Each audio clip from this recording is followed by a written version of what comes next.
शांति। संगम युग पर खुद विधि का विधाता, जगत नियंता शिव बाबा परम धाम छोड़कर हम बच्चों की सेवा अर्थ इस सृष्टि पर आते हैं और हमें भी अपने समान विश्व सेवाधारी बनाते हैं। और सच में संगम युग के इस बेहद के अमृत वेले के समय पर रूहानी सेवा करना ब्राह्मण आत्माओं के लिए एक बहुत बड़ा सौभाग्य है। और देखा जाता है कि जो आत्मा तन मन धन से, समय श्वास संकल्प से ईश्वरीय सेवा में अपना जीवन सफल करती है, वो सदा खुश रहती है। जीवन का महत्व ऐसी आत्मा के लिए कई गुना बढ़ जाता है और अन्य आत्माओं की दुआएं भी उसे ज़रूर प्राप्त होती हैं। तो परमपिता परमात्मा हमें पद्मा पदम पति बनाने के लिए, हमारा बेहद का भाग्य उदय करने के लिए हमें विश्व सेवाधारी बनाते हैं। और सेवाधारी की सब खूबियाँ हम बच्चों में बहुत गहराई तक भर देते हैं। आज की मुरली भी हमें ईश्वरीय सेवा अर्थ प्रेरित कर रही है। सुनते हैं प्यारे बाबा के मधुरमा वाक्य। आज है 7 फरवरी 2026। बाबा के मधुर महावाक्य हैं, मीठे बच्चे, बुद्धि में स्थायी एक बाप की ही याद रहे तो यह भी अहो सौभाग्य। अक्सर मन और बुद्धि व्यर्थ बातों की तरफ, व्यक्तियों की तरफ उलझता हुआ दिखाई देता है, भटकता हुआ दिखाई देता है, परंतु वो आत्माएं पद्मा पदम भाग्यशाली हैं जिनका मन और बुद्धि एकाग्र हो पाता है। प्रश्न है, जिन बच्चों को सर्विस का शौक होगा उनकी निशानी क्या होगी? चेक करेंगे वो निशानियाँ हमारे अंदर हैं। उत्तर है, वह मुख से ज्ञान सुनाने बगैर रह नहीं सकते। वह रूहानी सेवा में अपनी हड्डी हड्डी स्वाहा कर देंगे। उन्हें रूहानी नॉलेज सुनाने में बहुत खुशी होगी, खुशी में ही नाचते रहेंगे। वह अपने से बड़ों का बहुत रिगार्ड रखेंगे, उनसे सीखते रहेंगे। गीत है, बदल जाए दुनिया न बदलेंगे हम।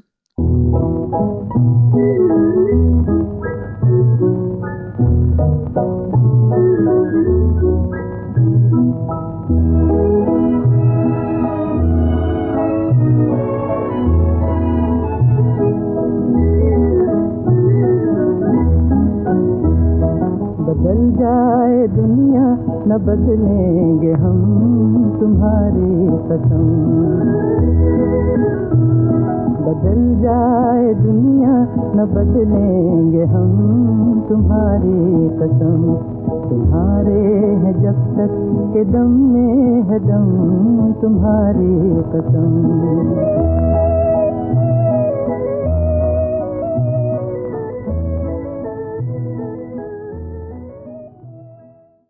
ओम शांति।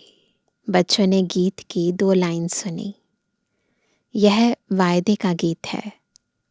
जैसे कोई की सगाई होती है तो यह वायदा करते हैं कि स्त्री पुरुष कभी एक दो को छोड़ेंगे नहीं। कोई की आपस में नहीं बनती है तो छोड़ भी देते हैं। यहाँ तुम बच्चे किसके साथ प्रतिज्ञा करते हो? ईश्वर के साथ, जिसके साथ तुम बच्चों की व सजनियों की सगाई हुई है। हम बच्चे भी हैं और सजनी भी हैं, परंतु ऐसा जो विश्व का मालिक बनाते हैं उनको भी छोड़ देते हैं। यहाँ तुम बच्चे बैठे हो, तुम जानते हो अभी बेहद का बाप दादा आया कि आया। यह अवस्था जो तुम्हारी यहाँ रहती है वह बाहर सेंटर पर तो रह ना सके। मुरली मधुबन में बजती है तो जो मधुबन में बाबा के बच्चे आए, बाबा कहते जो आनंद आपको यहाँ आता है सेंटर पर तो आ नहीं सकता ना। यहाँ तुम समझेंगे बाप दादा आया कि आया। बाहर सेंटर पर समझेंगे बाबा की बजाई हुई मुरली आई कि आई। यहाँ और वहाँ में बहुत फर्क रहता है, क्योंकि यहाँ बेहद के बाप दादा के सम्मुख तुम बैठे हो ना। बिल्कुल अपने आप को फील करेंगे जैसे हम बाप दादा के सम्मुख बैठे हैं। वहाँ तो सम्मुख नहीं हो, चाहते हैं सम्मुख जाकर मुरली सुने।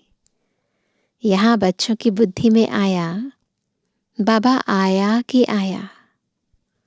जैसे और सत्संग होते हैं वहाँ वो समझेंगे फलाना स्वामी आएगा, परंतु यह ख्यालात भी सबकी एक रस नहीं होगी। हर एक की अवस्था पर निर्भर करता है। कईयों का बुद्धि योग तो और तरफ भटकता रहता है। कोई को पति याद आएगा, कोई को संबंधी याद आएंगे। बुद्धि योग एक गुरु के साथ भी टिकता नहीं है। कोई विरला होगा जो स्वामी की याद में बैठा होगा। चाहे भक्ति हो या ज्ञान, बुद्धि एकाग्र करना ये टेढ़ी खीर है। यहाँ भी ऐसे है, ऐसे नहीं सब शिव बाबा की याद में रहते हैं। बुद्धि कहाँ न कहाँ दौड़ती रहती है। मित्र संबंधी आदि याद आएंगे। सारा समय एक ही शिव बाबा की याद में रहें, फिर तो अहो सौभाग्य। स्थायी याद में कोई विरला रहते हैं। यहाँ बाप के सम्मुख रहने से तो बहुत खुशी होनी चाहिए। अतीन्द्रिय सुख गोपी वल्लभ के गोप गोपियों से पूछो। यह यहाँ का गाया हुआ है। यहाँ तुम बाप की याद में बैठे हो। जानते हो अभी हम ईश्वर की गोद में हैं, फिर दैवी गोद में होंगे। भल कोई की बुद्धि में सर्विस के ख्यालात भी चलते हैं। ज़रूरी नहीं है मित्र संबंधी के ख्यालात चलें, सेवा के भी ख्यालात चलते हैं। इस चित्र में यह करेक्शन करें, यह लिखें, परंतु अच्छे बच्चे जो होंगे वह समझेंगे अभी तो बाप से सुनना है, और कोई संकल्प आने नहीं देंगे। ये भी प्रैक्टिस चाहिए। बाप ज्ञान रत्नों से झोली भरने आए हैं, तो बाप से ही बुद्धि का योग लगाना है। नंबरवार धारणा करने वाले तो होते ही हैं। कोई अच्छी रीति सुनकर धारण करते हैं, कोई कम धारण करते हैं। बुद्धि योग और तरफ दौड़ता रहेगा तो धारणा नहीं होगी, कच्चे पड़ जाएंगे। एक दो बारी मुरली सुनी, धारणा नहीं हुई, तो फिर वह आदत पक्की होती जाएगी। फिर कितना भी सुनता रहेगा, धारणा नहीं होगी, है ना। किसको सुना नहीं सकेंगे। जिसको धारणा होगी उनको फिर सर्विस का शौक होगा। ऑटोमेटिक होता है ये। ज्ञान योग धारणा फिर सेवा ऑटोमेटिक होती है। उछलता रहेगा, सोचेगा कि जाकर धन दान करूं, क्योंकि यह धन एक बाप के सिवाय तो और कोई के पास है नहीं। बाप यह भी जानते हैं सबको धारणा हो न सके, सब एक रस ऊंच पद पा नहीं सकते। इसलिए क्या होता है, इसलिए बुद्धि और तरफ भटकती रहती है। भविष्य तकदीर इतनी ऊंच नहीं बनती है। कोई फिर स्थूल सर्विस में अपनी हड्डी देते हैं। वैरायटी सेवाएं है ना, ज्ञान सुनाने की भी सेवा है, फिर स्थूल सेवाएं भी हैं। सबको राजी करते हैं, जैसे भोजन पकाते खिलाते हैं। यह भी सब्जेक्ट है ना। जिसको सर्विस का शौक होगा वह मुख से कहने बगैर रहेगा नहीं। फिर बाबा देखते भी हैं, दे अभिमान तो नहीं है, बड़ों का रिगार्ड रखते हैं व नहीं। सब चीज़ें बाबा देखते हैं। बड़े महारथियों का रिगार्ड तो रखना होता है। हाँ, कोई कोई छोटे भी होशियार हो जाते हैं, तो हो सकता है बड़े को उनका रिगार्ड रखना पड़े, क्योंकि बुद्धि उनकी गैलप कर लेती है। सर्विस का शौक देख बाप तो खुश होगा ना, यह अच्छी सर्विस करेंगे। सारा दिन प्रदर्शनी पर समझाने की प्रैक्टिस करनी चाहिए। प्रजा तो ढेर बनती है ना, और तो कोई उपाय है नहीं। सूर्यवंशी, चंद्रवंशी, राजा, रानी, प्रजा सब यहाँ बनते हैं ना। तो सेवा के अंदर भी जैसा करते हैं उससे पता चल जाता है कि कौन क्या बनने वाला है। कितनी सर्विस करनी चाहिए। बच्चों की बुद्धि में यह तो है, अभी हम ब्राह्मण बने हैं। घर गृहस्थ में रहने से हर एक की अवस्था तो अपनी रहती है ना। घर बार तो छोड़ना नहीं है। बाप कहते हैं घर में भल रहो, परंतु बुद्धि में यह निश्चय रखना है कि पुरानी दुनिया तो खत्म हुई पड़ी है। स्थूल स्थान की बात नहीं है, आंतरिक स्थिति की बात है। अंदर से बुद्धि बाबा में लगी रहे और अंदर से ये स्मृति रहे कि ये दुनिया खत्म हुई पड़ी है। हमारा अब बाप से काम है। यह भी जानते हैं कल्प पहले जिन्होंने ज्ञान लिया था वही लेंगे। सेकंड बाय सेकंड हूबहू रिपीट हो रहा है। आत्मा में ज्ञान रहता है ना। बाप के पास भी ज्ञान रहता है। तुम बच्चों को भी बाप जैसा बनना है, पॉइंट धारण करनी है। सभी पॉइंट एक ही समय नहीं समझाए जाते हैं। विनाश भी सामने खड़ा है। यह वही विनाश है। सतयुग त्रेता में तो कोई लड़ाई होती नहीं। महाभारत युद्ध का नाम प्रचलित है, तो ये वही समय है।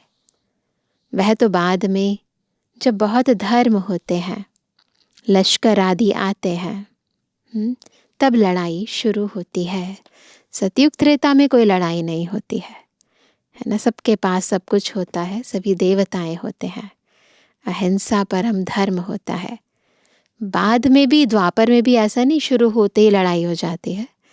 राजा बनते हैं, लश्कर बनाते हैं, फिर लोभ वृत्ति जागृत होती है। फिर जब एक दूसरे पर कब्जा करने की कोशिश करते हैं, दूसरे की ज़मीन को हड़पना चाहते हैं, तो फिर लड़ाइयाँ शुरू हो जाती धीरे धीरे। पहले पहले आत्माएं सत्व प्रधान से उतरती हैं। सत्व प्रधान से आत्माएं नीचे उतरती हैं। फिर क्या होता है?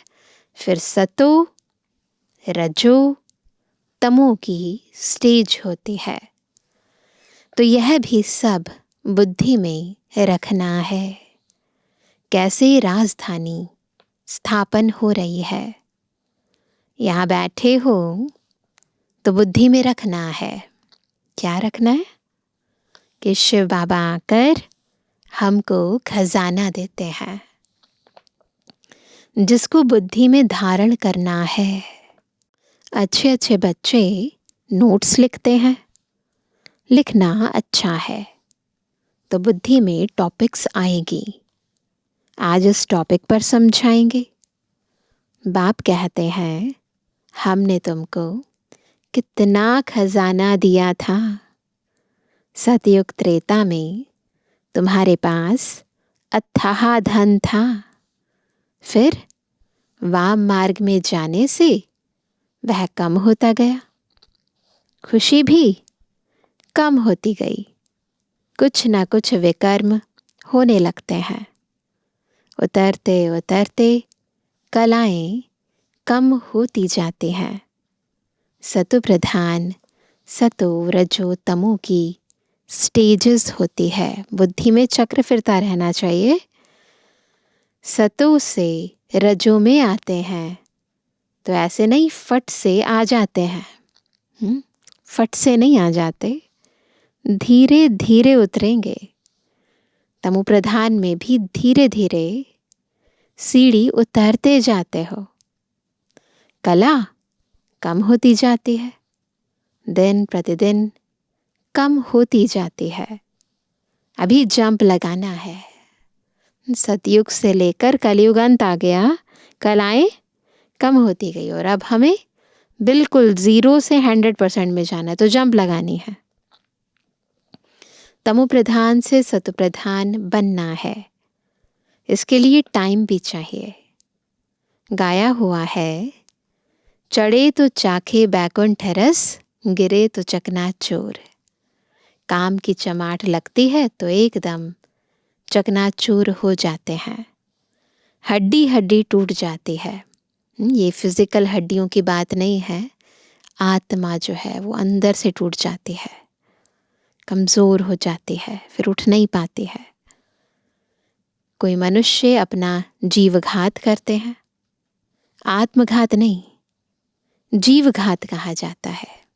बॉडी इसका घात किया जा सकता है। आत्मा तो अजर अमर अविनाशी है ना, तो आत्मघात नहीं कर सकते। यहाँ तो बाप से वर्षा पाना है, बाप को याद करना है, क्योंकि बाप से बादशाही मिलती है। अपने से पूछना है, हमने बाप को याद कर भविष्य के लिए कितनी कमाई की, कितने अंधों की लाठी बना। घर घर में पैगाम देना है कि यह पुरानी दुनिया बदल रही है। बाप नई दुनिया के लिए राजयोग सिखा रहे हैं। सीढ़ी में सब दिखाया है। यह बनाने में मेहनत लगती है। सारा दिन ख्यालात चलता रहता है। ऐसा सहज बनावें जो कोई भी समझ जाए। सारी दुनिया तो नहीं आएगी, हर कोई समझ नहीं पाएगा, सारी दुनिया तो नहीं आएगी। देवी देवता धर्म वाले ही आएंगे। तुम्हारी सर्विस तो बहुत चलनी है। देखो अभी तक चल रही है। तुम तो जानते हो हमारा यह क्लास कब तक चलेगा।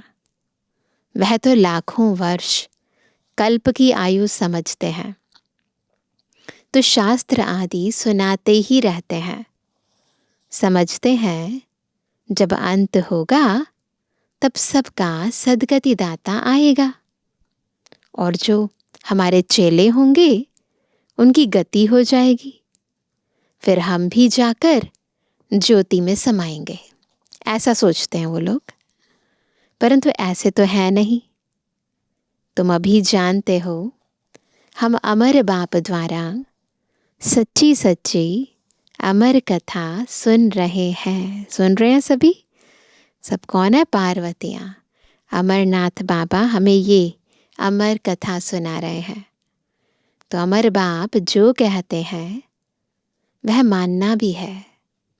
सिर्फ कहते हैं, एक ही बात कहते हैं रोज़ रोज़, मुझे याद करो, पवित्र बनो, योगी बनो, पवित्र बनो। नहीं तो सज़ा भी बहुत खानी पड़ेगी, पद भी कम मिलेगा। सर्विस में मेहनत करनी है। जैसे दधीची ऋषि का मिसाल है। हड्डियां भी सर्विस में दे दी, तो हमें भी अपना समय, श्वास, संकल्प, तन मन धन ईश्वरीय सेवा में लगाना है। अपने शरीर का भी ख्याल ना कर सारा दिन सर्विस में रहना, उनको कहा जाता है सर्विस में हड्डियां देना। एक है जिस्मानी हड्डी सर्विस, फिजिकल वर्क जो करते हैं हम। दूसरी है रूहानी हड्डी सर्विस, ना आत्मा सेवा करती है अंदर तक, है ना, अपनी पूरी क्षमताओं से सेवा करती है ईश्वरीय, है ना, तब कहेंगे रूहानी हड्डी सर्विस। और इसमें हम आत्माओं की सेवा करते हैं, है ना, सोशल वर्क नहीं है, ये रूहानी सेवा है, आत्मा को शांति, सुख, आनंद, पवित्रता की अनुभूति कराना। रूहानी सर्विस वाले रूहानी नॉलेज ही सुनाते रहेंगे, धन दान करते, खुशी में नाचते रहेंगे। नाच रहे हैं सभी। दुनिया में मनुष्य जो सर्विस करते हैं वह सब है जिस्मानी। शास्त्र सुनाते हैं, वह कोई रूहानी सर्विस तो नहीं है।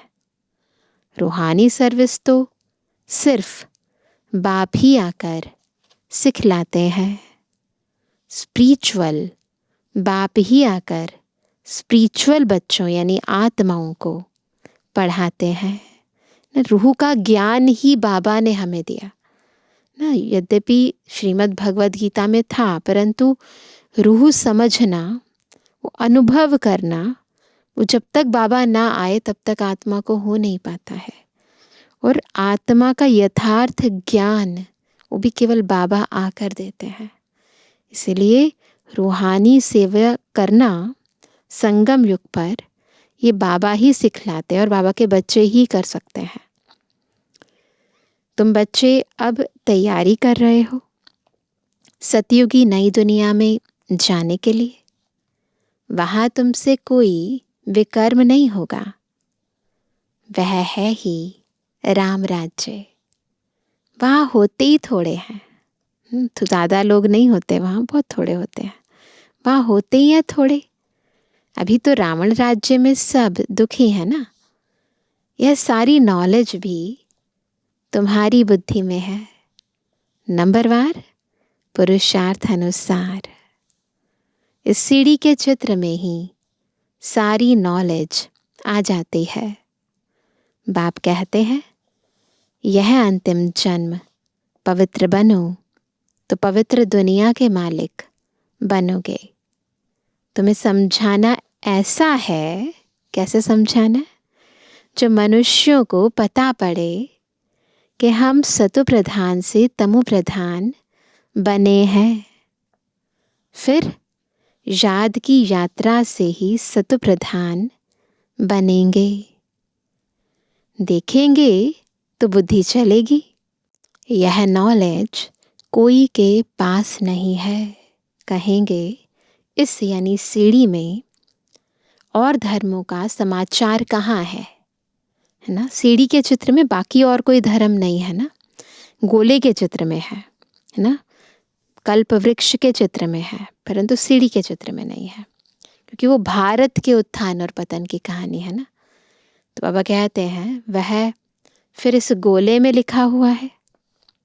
वह नई दुनिया में तो आते नहीं है, उन्हों को शांति मिलती है। भारतवासी ही स्वर्ग में थे ना। बाप ही भारत में आकर राजयोग सिखाते हैं। बाप भी भारत में आकर राजयोग सिखाते हैं। इसीलिए भारत के उत्थान और पतन की कहानी है, क्योंकि बाबा यहीं आते हैं। इसलिए भारत का प्राचीन युग सब चाहते हैं, क्योंकि प्राचीन युग सिखाने वाले का महत्व है। किसने सिखाया? खुद भगवान ने आकर सिखाया, शिव बाबा ने आकर सिखाया। इन चित्रों से वह खुद भी समझ जाएंगे। बरोबर नई दुनिया में सिर्फ भारत ही था, अपने धर्म को भी समझ जाएंगे। भल क्राइस्ट आया धर्म स्थापन करने, इस समय वह भी तमु प्रधान है। यह रचता और रचना की कितनी बड़ी नॉलेज है। तुम कह सकते हो हमको किसी के पैसे की दरकार नहीं है, पैसा हम क्या करेंगे। तुम भी सुनो, दूसरों को भी सुनाओ, यह चित्र आदि छपाओ। इन चित्रों से काम लेना है, हॉल बनाओ जहाँ यह नॉलेज सुनाई जाए। बाकी हम पैसा लेकर क्या करेंगे? तुम्हारे ही घर का कल्याण होता है। तुम सिर्फ प्रबंध करो। बहुत आकर कहेंगे रचता और रचना की नॉलेज तो बड़ी अच्छी है, यह तो मनुष्यों को ही समझनी है। विलायत वाले यह नॉलेज सुनकर बहुत पसंद करेंगे, बहुत खुश होंगे, समझेंगे हम भी बाप के साथ योग लगाएं तो विकर्म विनाश होंगे। सबको बाप का परिचय देना है। समझ जाएंगे यह नॉलेज तो गॉड के सिवाय कोई दे ना सके।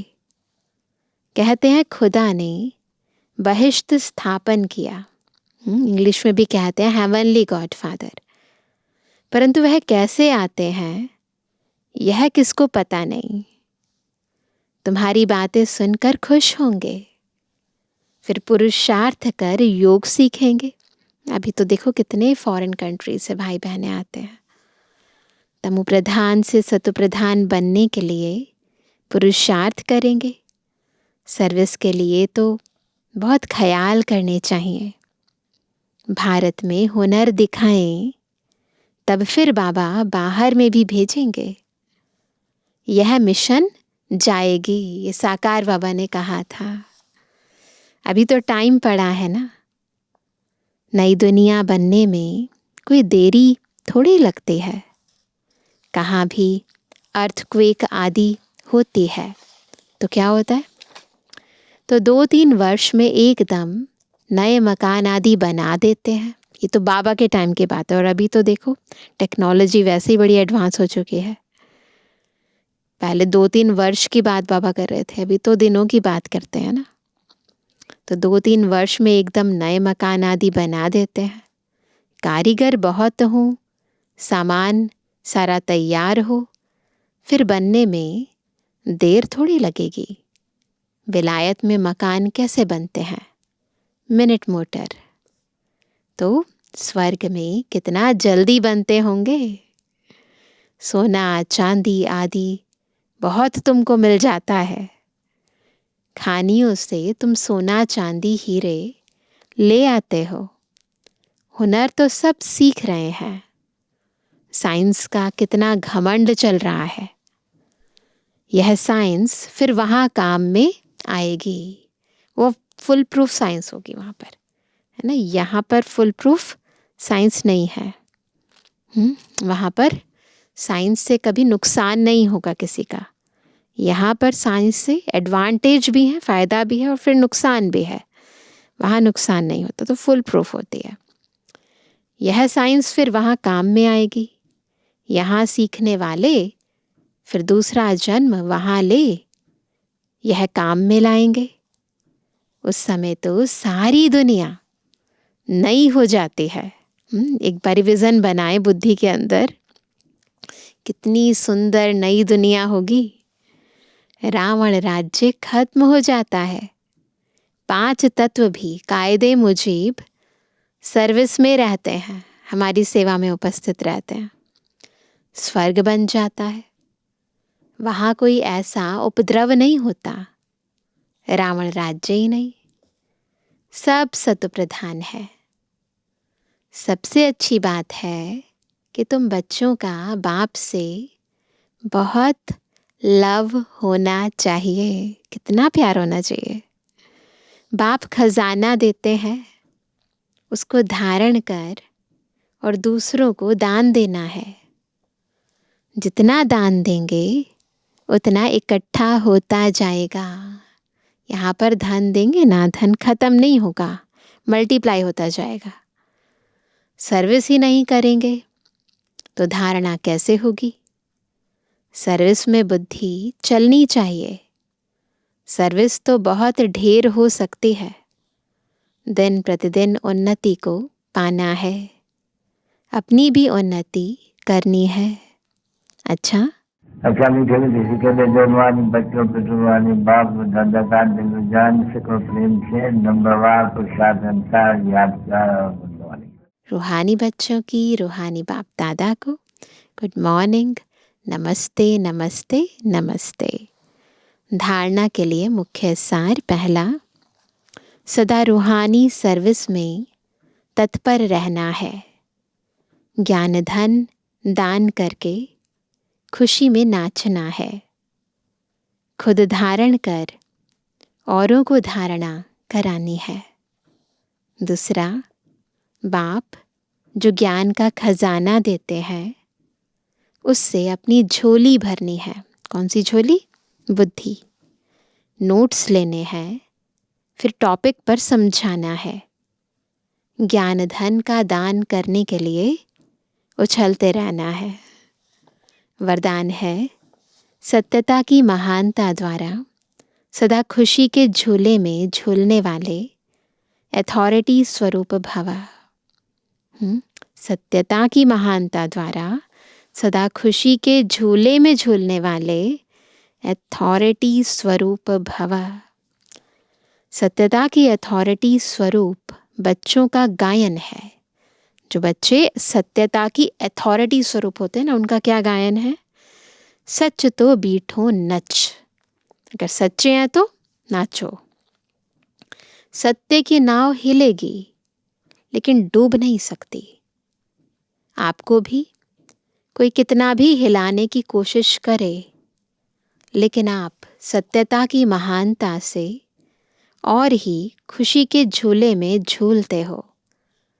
वह आपको नहीं हिलाते, लेकिन झूले को हिलाते हैं। यह हिलाना नहीं, लेकिन झुलाना है। इसलिए आप उन्हें धन्यवाद दो कि आप झुलाओ और हम बाप के साथ झूलें।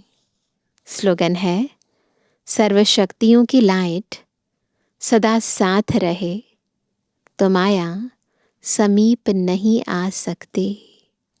सर्वशक्तियों की लाइट सदा साथ रहे तो माया समीप नहीं आ सकती। आज का व्यक्त इशारा, एकता और विश्वास की विशेषता द्वारा सफलता संपन्न बनो।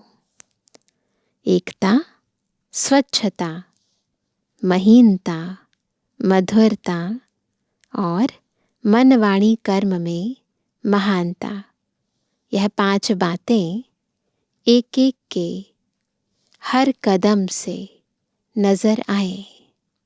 कौन सी 5 बातें हैं? एकता, स्वच्छता, महीनता, मधुरता और मन वाणी कर्म में महानता।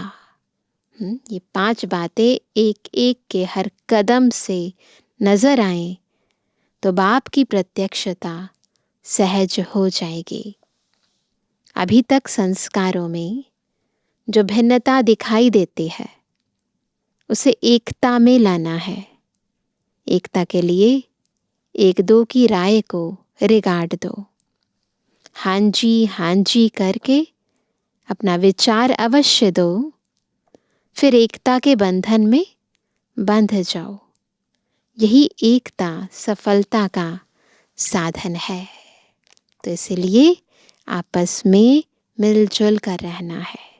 कभी बालक बन जाना, कभी मालिक बन जाना, लेकिन बुद्धि में रहे हम सबको मिलकर ये पान का बीड़ा उठाना है, बाबा को प्रत्यक्ष करना है।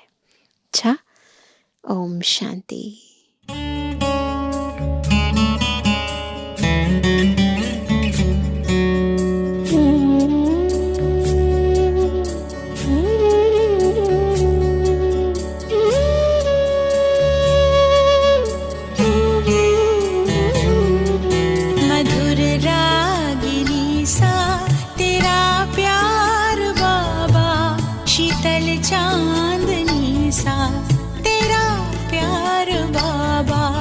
मधुर रागिनी सा तेरा प्यार बाबा, शीतल चांदनी सा तेरा प्यार बाबा, निर्मल सी गंगा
मिली है,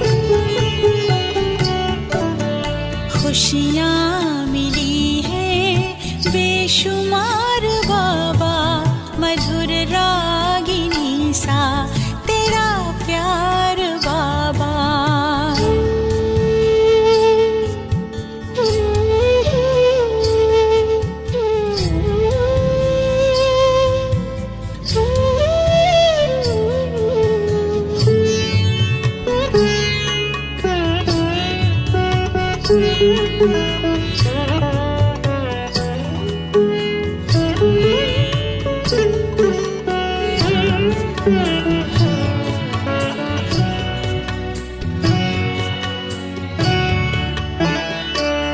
जिंदगी सोने जैसी खरी हो गई, कैसी हम पे ये जादूगरी हो गई।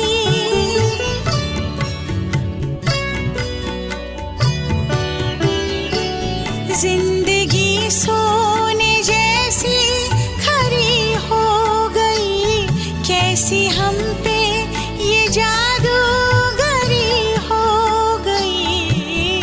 जीवन में आई, जीवन में आई अब बहार बाबा, मधुर रागिनी सा तेरा प्यार बाबा।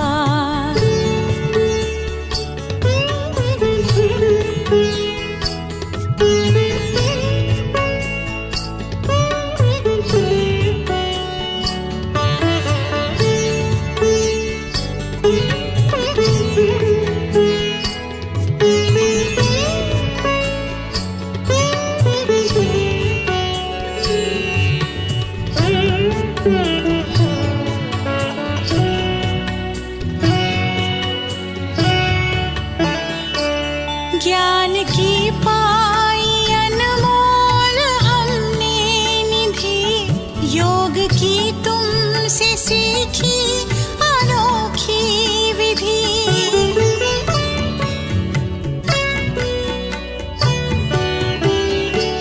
ज्ञान की पाई अनमोल हमने निधि, योग की तुमसे सीखी